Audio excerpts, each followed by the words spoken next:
Today we're going to take a look at section 2.5, which is rates of change over intervals. In particular, this is the section that I mentioned that if you've seen calculus before, you will remember what we're doing, but we're going to do it with a little bit different approach than you do in a traditional AP calculus or high school calculus course, maybe even different than most college courses do. Okay, so this is actually the derivative formula. So I just want to raise hands really quick. Who's seen this before? You've used this before? Okay, about a third of you. Write this equation down. Please make sure you get the notation of the limit at the beginning there. It's important. And it says right here to know this formula. It's written on your notes as well. When we get to the next exam, I will ask you to write this formula down. Okay? I don't remember. I can't remember if I've done that in the past or not, or if I just do that in my traditional calculus course. I'll beg off for a second on that. I gave you a note card for your last test. That's true. Hey, guys, come on in. Huh? Did we get a note card for the next test? I don't remember. I'm going to have to take a look. You think I did, huh? I will definitely know because I kept pretty good records, so I'll have to go back and take a look. So we'll see, all right? But you need to know one way or another, whether it's written on a note card or whether you memorize it, you got to know this formula. Absolutely without a question, okay? Know this formula. Now, what's different is we're not going to find the formula in one fell swoop like you do in a traditional calculus course. So we're going to take what your book does and call a four-step method. And what we're going to do is we're going to take this formula and we're going to break it down into four pieces. That's really what it is, okay? So the first part of this formula is that we're going to compute f of x plus h. That's step number one. Step number two is that we'll take that quantity and then we will subtract f of x from it. So if you're looking back at the formula, that means at this point you've done the numerator, right? F of x plus h minus f of x. Third step, you'll divide by h. Now you've done the entire fraction of that formula. And your last step is that you will take the limit as h approaches 0. And that's the very beginning part of the equation that I gave you.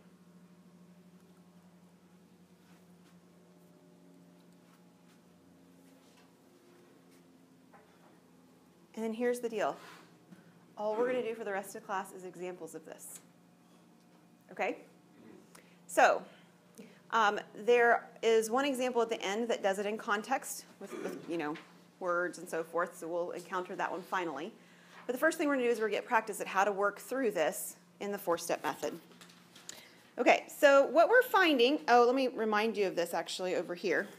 Derivative had multiple names last time. We called it derivative. We called it what else? What were there? There was like 5 names for this thing. We were talking about it being the slope of the tangent line. The tangent line slope. What else?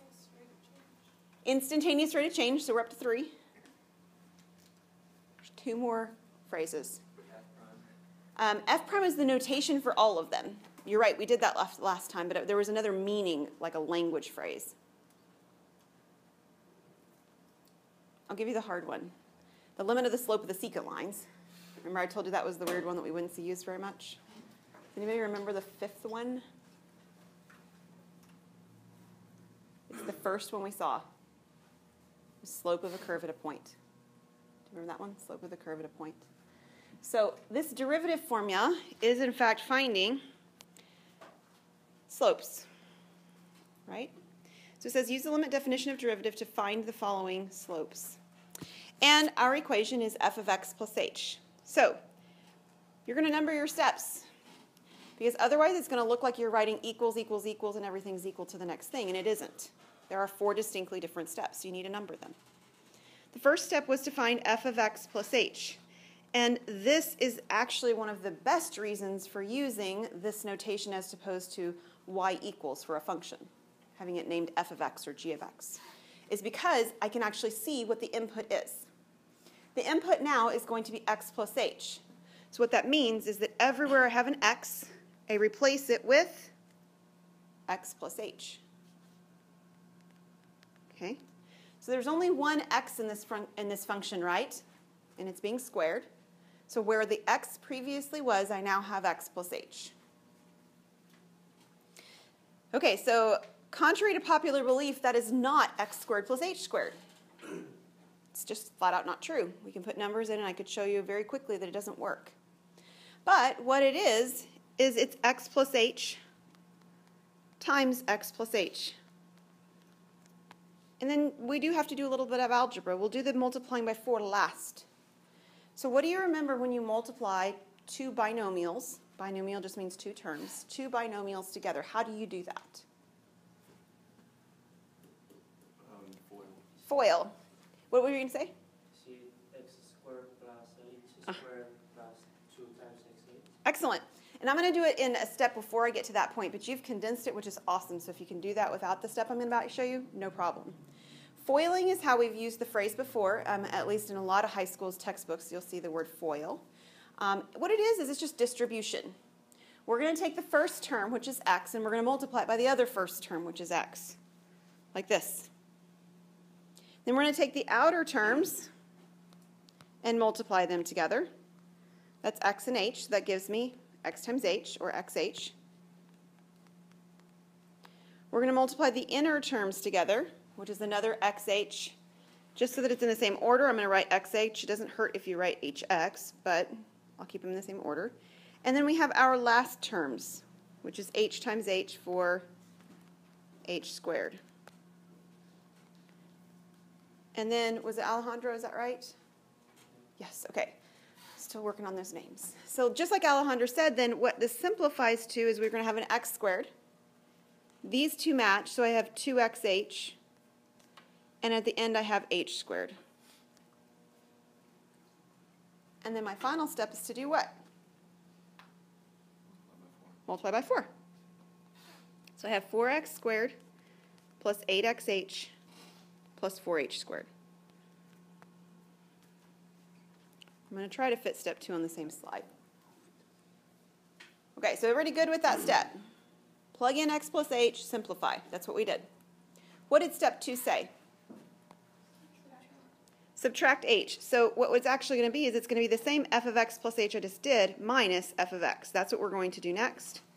So the f of x plus h we just simplified was 4x squared plus 8xh plus 4h squared. So what does it mean to subtract f of x? Yeah, subtract the 4x squared. We actually have an equation for f of x. We're just subtracting that. And the cool thing is, when we do that, it's going to cancel something that's already there. And in fact, it does, right? What's the cancel? Yeah, the 4x squareds, right? That's not a very good color. Let me try that yellow again. Okay, so I end up with what? What's left over? The 4h squared and the 8xh. Okay, in either order. It doesn't matter what order that's in. What can you tell me about both of those terms do they have in common? They have an h in common. They actually have a 4 in common as well, but that's because I multiplied by 4 at the beginning. But the h being in common is really important. At this step in the process, you will always have an h in common. If you don't, you've made an error. So a good place to pause and ask yourself, does this look right? All right, so what was step 3? Divide by h. So we're going to take what we've previously had, which is f of x plus h minus f of x, and we're going to divide by h. And the numerator we found on my previous slide was 4h squared plus 8xh, and now we're going to divide that by h. And this is why the fact was important. The fact that both terms in the numerator have an h in them allows us to do this division and simplify, doesn't it? Sure does. Now, I want to show you a couple of things. Probably what most of you are going to feel led to do is something like this. Raise your hand if that's what you would have done. Okay, that's fine. Works great, as long as you remember that what you did was division. Okay? The reason I bring it up is because if, for instance, you had a plus h at the end and you did this, you need to remember that when you cancel that h, you're left with what value? 1. A 1. Okay? Now, another way of thinking about it, if you're unsure if you'll remember it from that perspective, let me show you another possibility, is to notice that there's an h in common in everything in the numerator, and you can factor the h out. And if you do that, the h's cancel here. It doesn't matter to me which one you do, as long as you realize that when you're doing this, you're dividing by h. And remember, what you're dividing could give you a constant of 1. And it would never give you a 0, right? Yeah. Okay. No matter what happens, you end up with 4h plus 8x on step 3. And what is step 4? Take the limit. So this is our final step. It's the limit as h approaches 0 of the quantity that we still have, f of x plus h, minus f of x over h, which for us is the limit as h approaches 0, that needs to be there, of 4h plus 8x. Now we've seen limits before, and one of the things that we talked about when we saw limits is the phrase limit x approaches whatever, or limit h approaches whatever in this case, never goes away until you replace the variable it's defining, in this case h, by the number it's telling you that it's supposed to be replaced with. Okay, so it's there still because I haven't done the replacement. But once I replace the h with 0, I don't have to write limit anymore, and I'm left with 8x. Now, what did I find? Cole, you told me there was a notation from the last section. What was the notation you mentioned? F prime of x. That's what I actually found. I found that f prime of x is equal to 8x. Okay? That's what we found. You ready to do another one? Okay. So I started off with this one because I wanted you to see what happens when there's one x in the problem. 4x squared. There's only one x. But if you notice here, there are two places where x resides right now, right? Because that's the case, there will be two places where I replace the x in the very first step with what? X plus h. Okay, so it gets just a little bit harder because I've got to replace more items. Now, because this is g of x, we're going to write g of x plus h. I will tell you that if you change your g's to f's, I'm not going to freak out on you, okay? I did have a colleague at one point who would. You would get things counted wrong for changing stuff like that. It's just not that big a deal, okay? But I'll try to be consistent with whatever the problem starts out at. So this is g of x plus h. Everywhere I have an x, I replace with x plus h. So I have the negative 2, and then I have x plus h squared, plus, and then I have a 3, and then I have x plus h. Now you're going to do this with x squared enough times that I'm going to be pretty surprised if every time you do it, you actually FOIL this out. Because at some point you're going to be like, I know what it's FOILed out to being because I do it enough, right? So when this FOILs out, it always becomes x squared plus 2xh plus h squared. Always.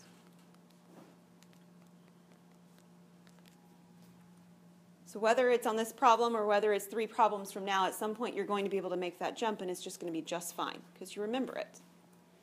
All right, so what are we going to do next?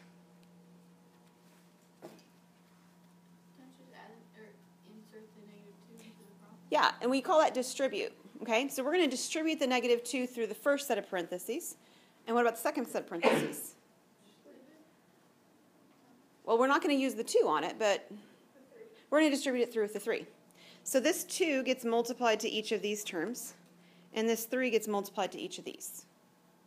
All right, so I have negative 2x squared, negative 4xh, negative 2h squared. And then I have 3x plus 3h. Any questions on those pieces? All right. What's step 2? Subtracting f of x, in this case g of x. So g of x plus h minus g of x. Okay, so everything I just wrote down I'm going to rewrite.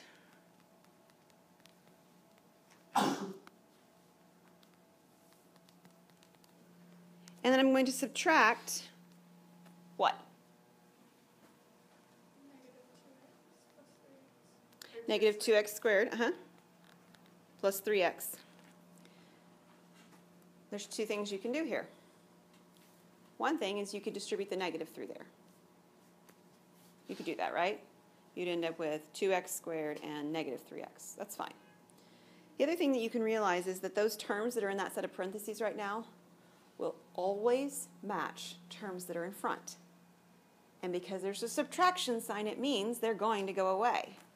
So I never distribute the negative because I know that it's just going to cancel these pieces. Because that's what subtraction does. Subtraction cancels to 0 or adds to 0 like quantities. So what will I be left with after I subtract f of x? Negative 4h minus 2h squared plus 3h.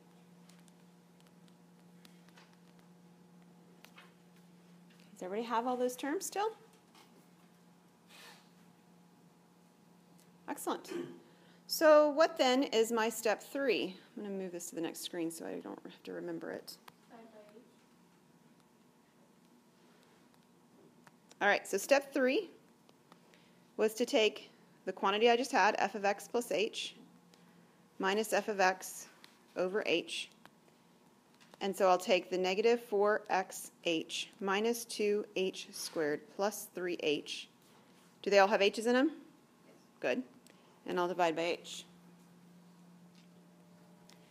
I showed you the distribution, or the factoring last time of the h, so I'll not do factoring this time and show you what it looks like when you cancel.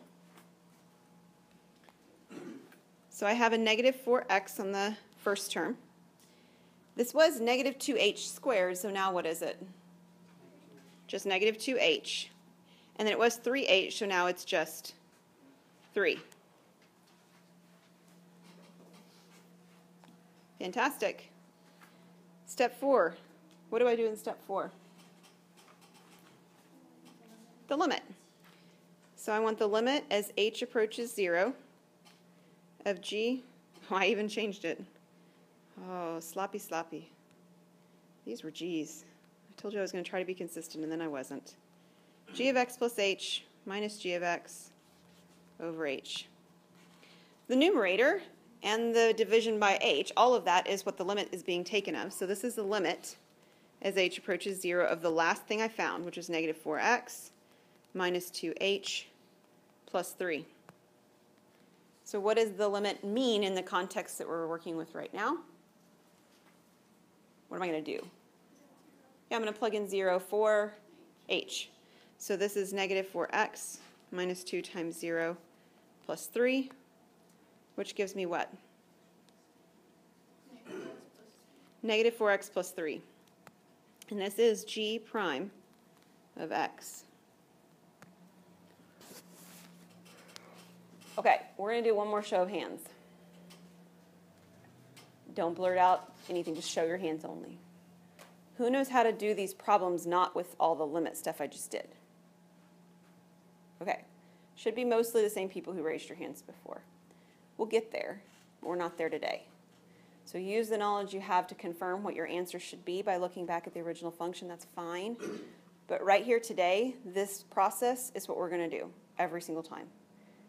You're grimacing, Caleb. Oh, it's all right. It's all right. Okay, but you can confirm the answer. Is the answer right? Can you look back and tell me? Yes. Yes, it is. Okay. And you will all have that same knowledge soon and very soon. Okay? So something to look forward to next week. Okay. What's different about this problem? It's x cubed. And that means that we can't just do like we did with x squared and write x squared plus 2xh plus h squared, right? It's going to be harder. So let's take a look at that. Step 1, k is my function, so we're doing k of x plus h. So I have x plus h cubed minus 5 times x plus h. There will be someone in the class, and I don't know who it's going to be, so just make it in your mind that it's not going to be you. There's going to be somebody, whether it's on a homework or on a test, heaven forbid, that's going to tell me that this is x cubed plus h cubed. And it definitely isn't. Okay? Cubed means to multiply something by itself 3 times. So I have x plus h times x plus h times x plus h minus 5 times x plus h. Now you know what 2 of them are when you multiply them, right? If I take the first 2 and I multiply them, what do I get? X squared plus 2xh plus h. Right. We've done that now, right? So we don't need to recreate that wheel. But we haven't done what happens when we multiply it by x plus h again. So there's no fancy name, like FOIL, for doing this. But we're distributing, just like FOIL really is. It's distribution. And the way that I think about it to make sure that I don't lose terms is I take the first term here, x squared, and I multiply it by everything in this. And then I take the second term, 2xh, and I multiply by everything in the x plus h term. And then I take the h squared, and then I multiply by everything in parentheses. So if I've done that correctly, that means that at the very end, how many terms will I have from just that multiplication here? 6. I should have 6 terms, and that's what will tell me that I've gotten them all. So we're going to start with the x squared. What is x squared times x? X cubed. What is x squared times h? X squared h, right? So in some sense, I'm sort of like done with this term. I don't need to mess with him anymore. I've multiplied him by everything at this point. Now I can work on the 2xh. What is 2xh times h? I'm sorry, times x? 2x squared h. And what is 2xh times h?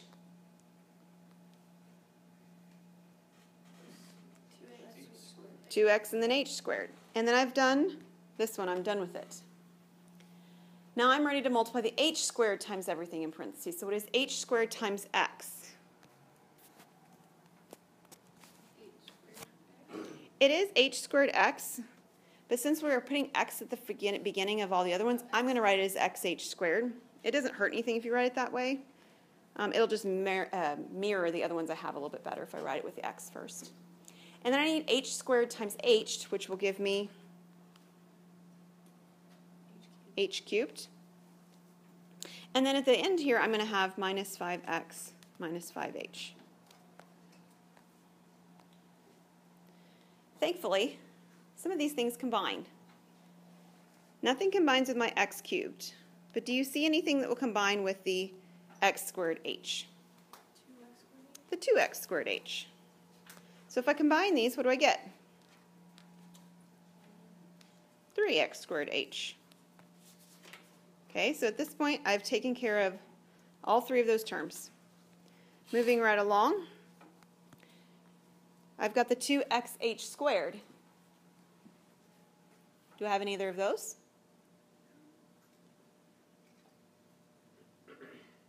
I do, right? Yeah, the next one right beside it actually is xh squared too, as well. The variables match. That's what makes them like terms. One of them is 2 of them. The other one is 1 of them, so there's 3 of them total. So this is plus 3xh squared. And then I've got the rest of the pieces that don't match anything. H cubed, 5x, and 5h, they don't match anything. So I'm just going to rewrite those pieces. So plus h cubed minus 5x minus 5h.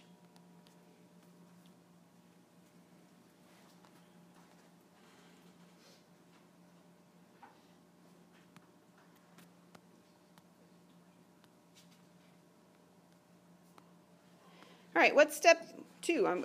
Step 2.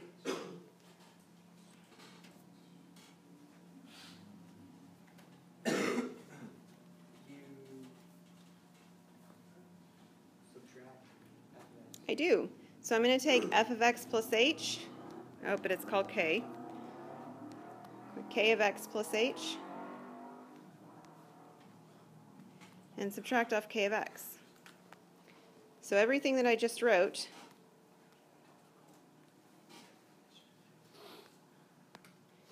and then minus the original function. What was my original function? It was on a different screen.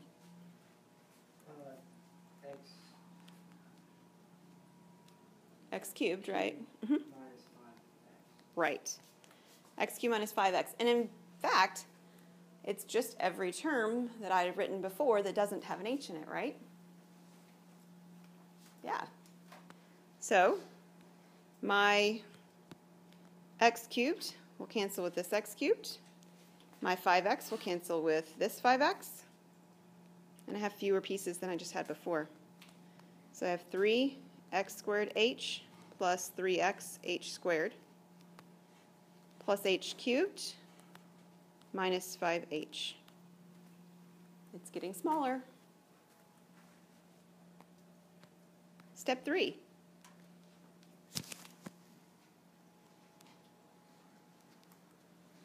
Divide by h. So I'm doing k of x plus h minus k of x. Divide by h. So this is 3x squared h plus 3xh squared plus h cubed minus 5h. They all have h's in them, right? Divided by h. So I'm going to reduce each of my values of h by 1, which leaves me with what?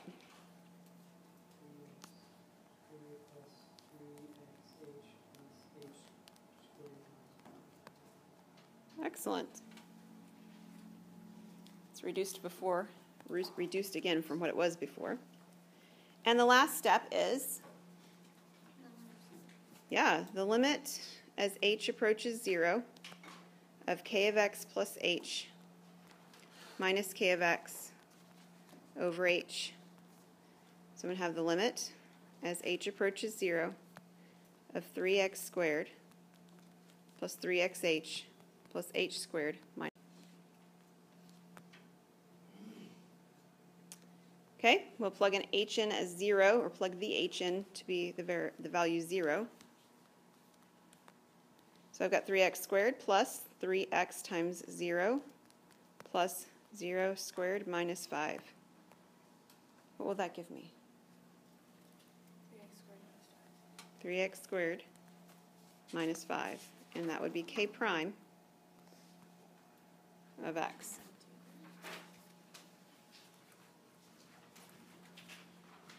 Okay, the next three are much quicker. If you take a look at the next page on your notes, why do you think these should be quicker? There's just plain old x in it, right? They're not squared, they're not cubed. I don't have multiple x's in the particular problem. These are very quick and simple. But they look a little bit funny after the ones we've been doing, so I usually do them second, okay? Now, taking a look at this one, the first step is to find, this one's called k again, k of x plus h. I don't even think it was called a k, was it? Yeah, it is. Okay. So what will that look like for this one? 7 times k plus h. X plus h. Yes. And if I simplify, that gives me 7x plus 7h. Easy simplification, right? Step 2 is to do what? Yep, minus k of x. So I have 7x plus 7h minus what? 7x, which leaves me with 7h. Step 3 is to do what? Divide by h. So I have 7h divided by h, which would give me 7. If you tell me 6h, I'm going to just cry. Every now and then, I tell you what. Okay, last step, what? Yeah, the limit as h approaches 0, which feels a little bit funny here. Why? Because there's no h left. Okay, so limit of k of x plus h minus k of x over h is the same thing as the limit as h approaches 0 of 7, which is what? 7. So f prime, or in this case k prime, of x is 7. Now, let's think about the question that we just asked and answered for ourselves as to why that should make sense. The original function was f of x equals 7x. What is that a function of? It's linear. It's a line. And what are derivatives supposed to be finding for us? Slopes. What's the slope of the line y equals 7x? 7. Yeah. That's why it happened. Because conceptually, that's what we really found. We did it in this sort of odd way with all these x plus h's and stuff, but that's what we found. So it should make sense that this should be 7, right? Okay. So thinking about it like that for this problem, what should the answer be when I get to the end of this problem? 4. It should be 4. How come, Caleb? Because that's the slope. Because that's the slope. So, real quick, on your paper, do it. I've modeled it for you like 4 times now. Find f of x plus h, this one's r of x plus h, subtract the r, divide by h, and then do the limit. All 4 steps. Are you going to get mad if we don't? You won't get any credit for it if you don't. Ooh. How's that? No. I won't be mad, Okay, no. but you'll be sad. No, come look at this. Since you're the grader, I can ask you. I am not the grader. I'm just checking. Do I have to write this stuff on the left? No, but you have to number them, 1 through 4. Okay. If you'll put the So numbers, if I it'll be okay. put like 3 right Yep, here. that'll work. Okay. Okay, Caleb asked a really good question. I figured somebody'd ask it at some point. So when you're taking a look at these problems, do you have to fill in, his question is basically, do I have to write this stuff? All this stuff that Dr. Haynes keeps writing over here, does it matter?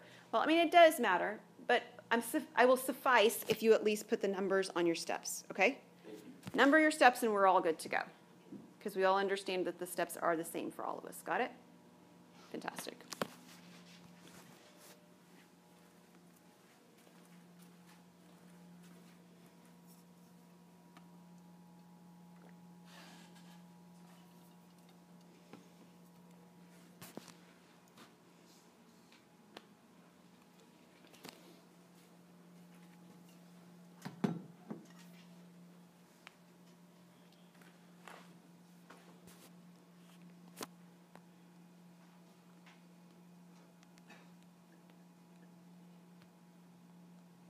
So I'll model what I was just saying you can do.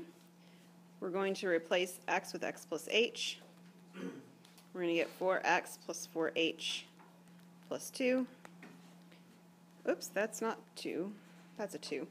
We're going to take the 4x plus 4h plus 2, and we're going to subtract 4x plus 2.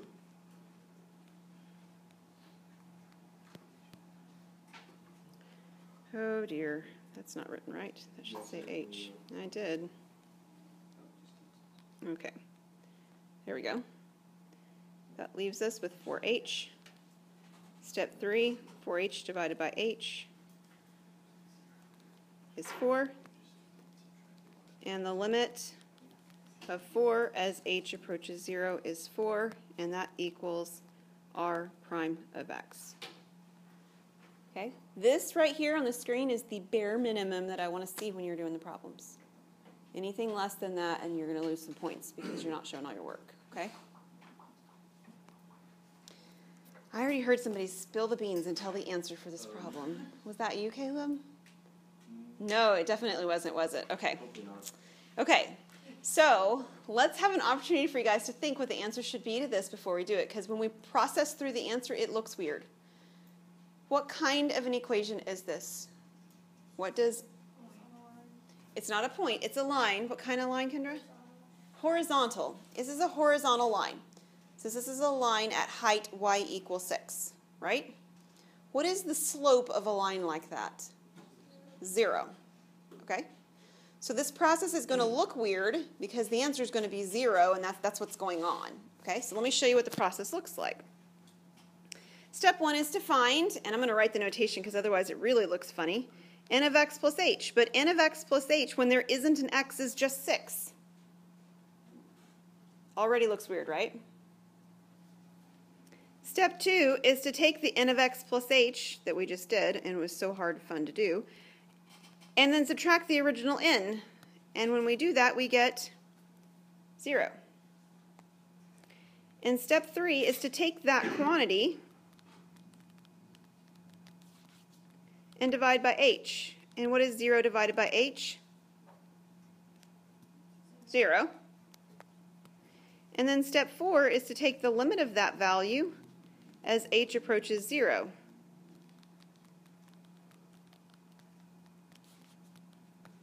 So the limit as h approaches 0 of 0 is 0.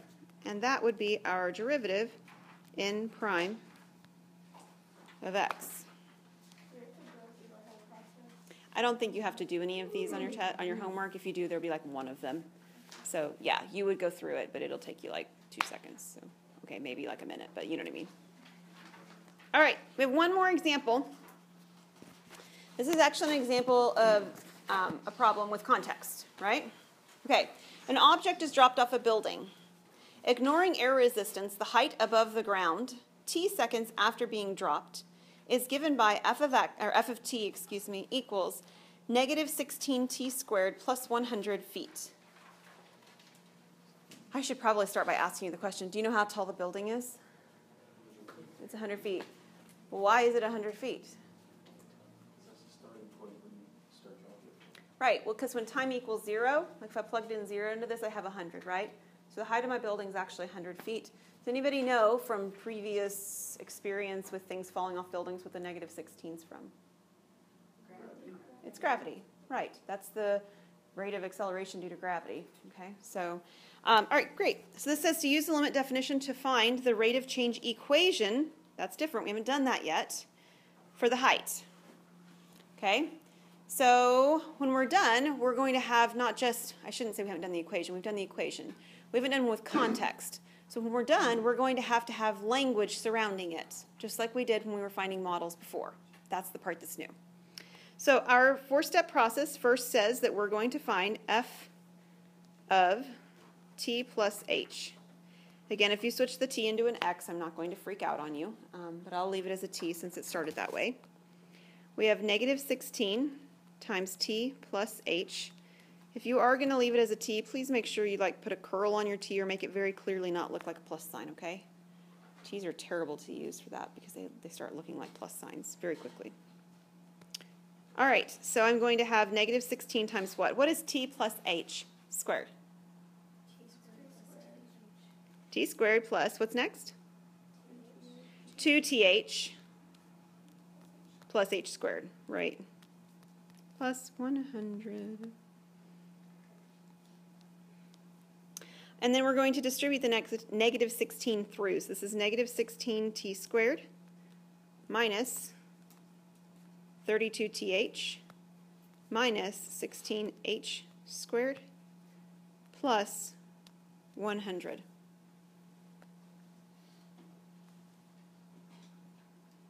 What's the next step?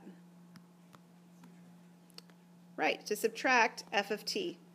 So this is f of t plus h minus f of t.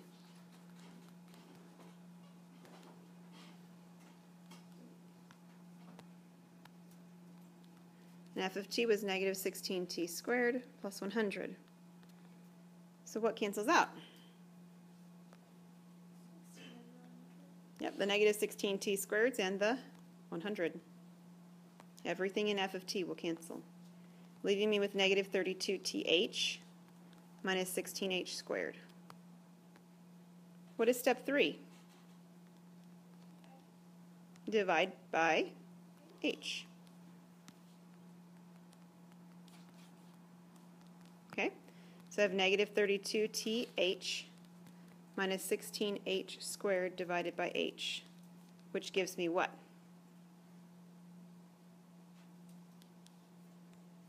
The h's cancel like us, all three of them, right?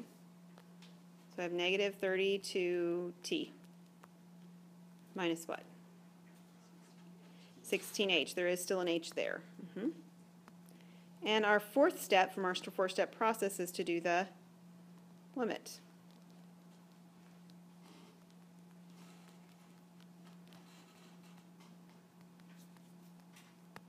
So we're going to take the limit as as h approaches 0 of negative 32t minus 16h, which will give me what? Negative 32t. Okay, so what we found is we found f prime of t. And f prime of t is negative 32t. So that's the numerical equation part of it. But this started out with context. It told us this was in feet. But what we found is we found an equation for the slope. What would the slope's units be for this equation? Feet per second. You guys just did lessons on that, right? Thinking about those quantities. I can't remember if it was 2.2 that you just did or 2.3 that you're about to do. But we talked about it last time. output per input. The output is feet and the input is seconds. So this is feet per second that we will write down next. Feet per second. How is the input determined?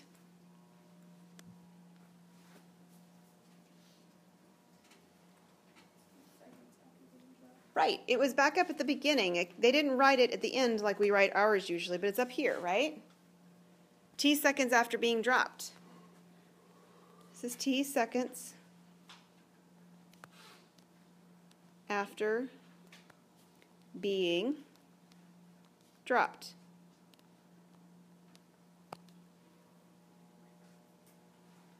This is why you need a parachute when you fall out of a plane, right?